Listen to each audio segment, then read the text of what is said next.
आप देख रहे हैं अपना बिहार और आपके साथ मैं हूं विवेक। सासाराम से बड़ी खबर है, जहां 6 लोगों की दर्दनाक मौत हुई है। कछवा में दर्दनाक हादसा हुआ है। आग में जलकर 3 बच्चे और 3 महिला की मौत हुई है।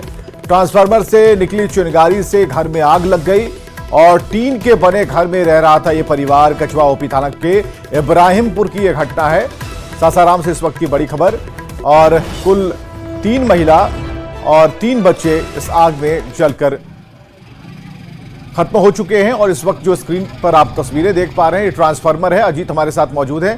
ये कौन सी जगह है अजीत जहां पर ये घटना घटी? क्योंकि यहां पर ऊपर से एक पुल जैसा दिखता है और नीचे टीन का शेड था। ट्रांसफार्मर वहां पर है, कहा जा रहा है कि चिंगारी निकली और सब कुछ तबाह हो गया। जी, ये जो इलाका है ये रोहतास जिला के कछवा थाना क्षेत्र का इलाका है और ये जो है रोहतास और भोजपुर जिला का सीमावर्ती क्षेत्र है। और ये जो पुल है, ये पुल पार करके आप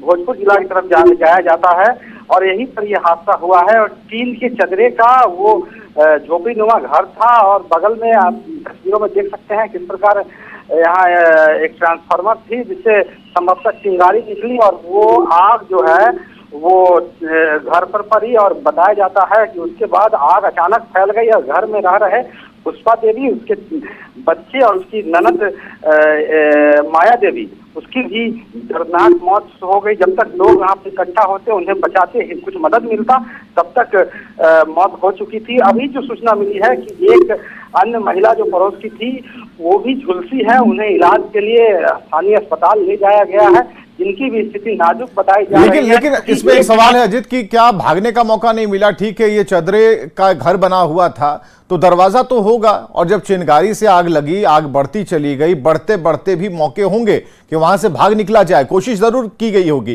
क्या दूसरा एंगल भी है इस पूरी घटना का? नहीं, इस तरह की दूसरे एंगल की कोई बात नहीं है। स्थानीय लोगों से हमारी बात हुई है, स्थानीय प्रशासन यहाँ पर है।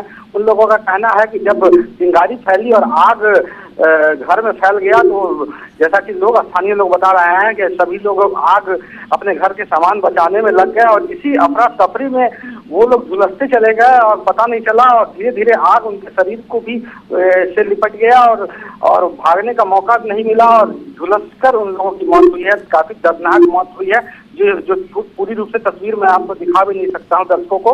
तो इस प्रकार काफी दर्दनाक हादसा हुआ है। बहुत बहुत शुक्रिया अजय तमाम जानकारियों के लिए। दर्दनाक हादसा है और कछवा के इब्राहिमपुर की यह घटना, जो तस्वीरें आप देख पा रहे हैं इस वक्त स्क्रीन पर। प्रशासन के लोग वहां पर पहुंचे हैं, पुलिस पहुंच गई है, जांच जारी है कैसे क्या हुआ। हालांकि जो भी बताया जा रहा है कि ट्रांसफार्मर से निकली चिंगारी ने आग की शक्लें ले ली और उसके बाद ये पूरा घर तबाह हो गया। और पटना से बड़ी खबर है, जहां स्कूल बस में आग लगी है। डीवाई पाटिल स्कूल की बस में आग लगी और सभी बच्चों को सुरक्षित निकाल लिया गया है। एक बड़ा हादसा कह सकते हैं कि टल गया। धुनकी मोड़ के पास की यह घटना है, जहां पर स्कूल बस में आग लगी और सभी बच्चों को समय रहते सुरक्षित बस से बाहर निकाला गया है। आग कैसे लगी है, अब इस बारे में जानकारियां सामने आएंगी। डीवाई पाटिल स्कूल की बस थी जिसमें आग लग गई। संजय हमारे साथ फोन लाइन पर। संजय, तस्वीरें काफी भयावह है क्योंकि गर्मी बढ़ती जा रही है, आग की खबरें पूरे प्रदेश से आ रही हैं। ऐसे में इस स्कूल बस में कैसे आग लगी, इसके बारे में क्या सूचना है? देखिए, कैसे आग लगी फिलहाल ये बताना प्रीमेच्योर होगा। पुलिस अधिकारी की प्रायोरिटी इस बात की थी कि जो बच्चे बस में सवार थे, वाकई में रोंगटे खड़े कर देने वाली घटना विवेक। भीषण आग, आप आग की भयावहता का अंदाजा लगा सकते हैं किस कदर आग लगी थी। और जिस वक्त आग लगी, बच्चे स्कूल बस में सवार थे, उनको किसी तरीके से सुरक्षित निकाला गया है। अफरा तफरी का माहौल घटनास्थल पर। दूसरी बस जो है वहां मंगाई गई है, स्कूल प्रबंधन के लोग भी पहुंच गए हैं, गार्जियन भी जिनको जानकारी मिली है वो पहुंच गए हैं और दूसरी बसों में बच्चों को शिफ्ट किया गया है, फिर उनको उनके घर के लिए रवाना किया जा रहा है। लेकिन निश्चित तौर पर कहा जा सकता है कि बड़ा हादसा राजधानी पटना में टल गया है। स्कूल के बच्चे बस में सवार थे और उसमें अचानक से आग लग गई है। आग लगने के कारणों की पूरी छानबीन की बात कर रही है, लेकिन फिलहाल बच्चों को वहां से हटाया जा रहा है, उनके घर भेजा जा रहा है। जी विवेक, बहुत बहुत शुक्रिया संजय तमाम जानकारियों के लिए। तो ये तस्वीरें आप देख पा रहे हैं, डीवाई पाटिल स्कूल के बस में आग लगी और संभवतः ये जो जितनी बसें अब चलती हैं, जो प्राइवेट स्कूल की बसें होती हैं, वो एसी बसें होती हैं। गर्मी बढ़ती जा रही है, टेम्परेचर ज्यादा है और ऐसे में तापमान ज्यादा होने की वजह से एक आशंका तो है कि कहीं ना कहीं शॉर्ट सर्किट से भी आग लग सकती है। हालांकि ये कारण तलाशे जा रहे हैं। कांग्रेस के दबाव के बावजूद पप्पू यादव ने अपना नाम वापस नहीं लिया और पूर्णिया से निर्दलीय चुनाव लड़ने पर अड़े हैं। पप्पू यादव ने कहा कि उन्हें कैंची छाप मिला है, ये जन जन का छाप है। उन्होंने कहा कि दिल्ली से लेकर पटना तक सबने उनके साथ धोखा किया, लेकिन जनता पर विश्वास है, जनता उन्हें पूरा समर्थन देकर जिताएगी। पप्पू यादव ने कहा कि उनकी पत्नी रंजीत रंजन कांग्रेस की राष्ट्रीय प्रवक्ता हैं और राज्यसभा सांसद हैं। उन्हें अपने पार्टी और गठबंधन का धर्म निभाना चाहिए, उनके प्रचार में उन्हें नहीं आना चाहिए। पूर्णिया की आरजेडी प्रत्याशी बीमा भारती ने कहा कि उनके चुनाव प्रचार में पप्पू यादव की पत्नी रंजीत रंजन समेत कांग्रेस और महागठबंधन के कई बड़े नेता आएंगे। उन्होंने पप्पू यादव पर तंज कसते हुए कहा कि वो बीजेपी की बी टीम पर बनकर और बीजेपी के एजेंट के रूप में काम कर रहे हैं। चुनाव प्रचार में उन्हें नहीं आना चाहिए।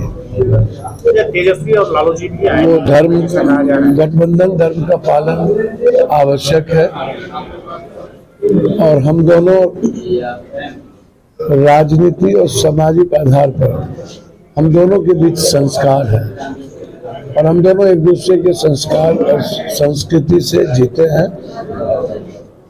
वो अपने दायित्वों का कर्तव्यों का निर्वहन पूरे देश में करेंगे। वो कांग्रेस की लीडर है,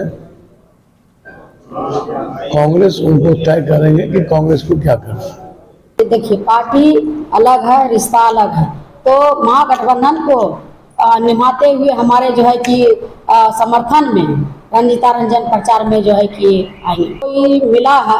इसमें तो जानबूझ के जो है कि साजिश के तहत हमको लगता है कि यह बीजेपी का जो एजेंट बन करके काम कर रहे हैं, ये सभी जानते हैं।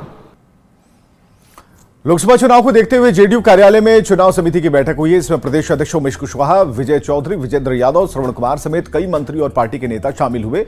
विजय चौधरी ने कहा कि इस बैठक से अंदाजा लगाया जा सकता है कि चुनाव में हम लोगों की तैयारियां कैसी चल रही हैं। लालू परिवार पर नीतीश कुमार ने जो कुछ कहा सच कहा है। चुनाव अभियान को व्यवस्थित बनाने में लगे हैं और हम लोग की तैयारी मुकम्मल तौर पर एकदम समयबद्ध तरीके से चल रही है और इसके अच्छे नतीजे और अच्छे प्रदर्शन भी देखने में मिल रहे हैं। परिवार के लोग नीतीश कुमार पर ही भ्रष्टाचार कर रहे हैं। अरे इसको आप हमला क्या कहते हैं?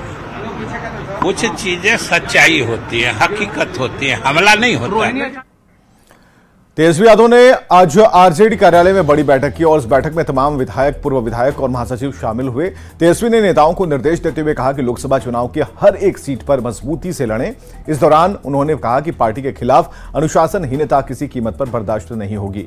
मीटिंग के बाद तेजस्वी ने मीडिया से बात करते हुए पीएम के बिहार आगमन पर हमला बोला। तेजस्वी ने कहा कि प्रधानमंत्री 365 दिन भी अगर बिहार आते हैं तो भी एनडीए की हार तय है।